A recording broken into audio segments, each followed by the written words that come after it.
Olá, minha gente. Cá estamos, eu, Alina Grimberg, o movimento psicanalítico e meu livro de encantos. Dele, retirei um poema que foi enviado por André Luiz Vale. É um poema de um autor, poeta super conhecido, o Manuel de Barros, que nos deixou há pouco tempo, com quase 100 anos. E ele chama O Apanhador de Desperdícios. Quem imagina que restos servem para alguém ou para alguma coisa? Então nos diz Manuel de Barros, nesse poema: uso a palavra para compor meus silêncios. Não gosto daquelas palavras que estão fatigadas de informar. Dou mais respeito aquelas palavras que vivem de barriga no chão, tipo água, pedra ou sotaque. Tenho em mim um atraso de nascença. É que fui aparelhado para gostar de passarinhos. Por isso tenho abundância de ser feliz. Meu quintal é maior que o mundo. Sou um apanhador de desperdícios. Amo os restos. Quero que a minha voz tenha um formato de canto. Interessante isso. Sabe quem mais se interessava por restos e que até hoje se interessa? Pois é, a psicanálise. Quando Freud escreveu, há 120 anos atrás, imaginem, a interpretação dos sonhos, ele está numa tradição igual a que foi seguida por Manuel de Barros. Aquele que faz dos desperdícios algo que encanta e que faz um encontro com o mundo. Muito bem. Sabe o que o Freud fez na interpretação dos sonhos? Quando ele interpretava, e para interpretar um sonho, ele pedia que quem tivesse sonhado contasse o resto do sonho que lhe ficou em mente. Ele observava que todos os sonhos são feitos de restos. Mas restos do quê? Restos de um caminho, restos de um estar no mundo, restos do que aconteceu ontem, restos do que eu pensei ontem, restos do que eu senti ontem, restos de desejos que eu não realizei, resto de paixões que eu vivi, estranhamente tecendo uma teia onde novas imagens são capturadas.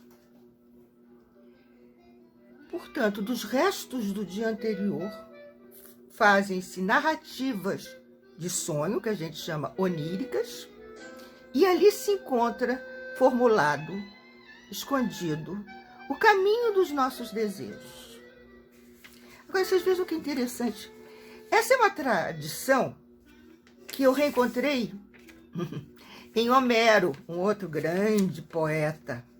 Mas esse nasceu... Deixa eu ver aqui, se eu não estou errada. Não estou errada. 8 séculos antes de Cristo, numa parte da Grécia que hoje é chamada Turquia. Vocês sabem o interessante? O Homero, ele deixou 2 poemas. Um chama-se Ilíada, que é a história da Guerra de Troia, a guerra que aconteceu entre 2 grandes cidades no Mar Egeu. E o outro poema chama-se Odisseia, que conta a história de Ulisses na tentativa de voltar para casa. Ulisses foi um grande herói dessa guerra. Ele inventou uma história incrível, uma estratégia. Ele montou um cavalo de pau imenso, lá dentro botou uma porção de guerreiros, entrou na cidade de Troia, e ninguém viu os guerreiros. De repente, eis que a barriga do cavalo se abre e dele saem os guerreiros que vão vencer a guerra em Troia.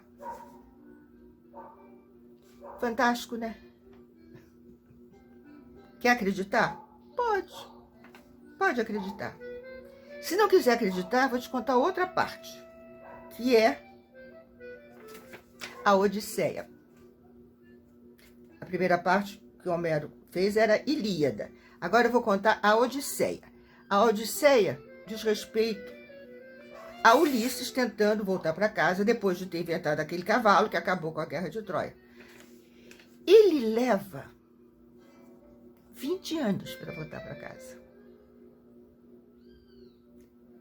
10 lutando para tentar sair em direção à sua casa.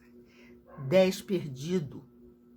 Enquanto isso, em Ítaca, na sua terra original, nós temos Penélope, que com os restos que ela encontrava no seu palácio abandonado, apenas habitado pelo amor que ela tinha por Ulisses, ela ia tecendo com os fios tapetes. Sabe o que ela fazia? Ela desmanchava, porque ela ia só terminar o tapete quando Ulisses voltasse. Muito bem, é assim que trabalha o analista.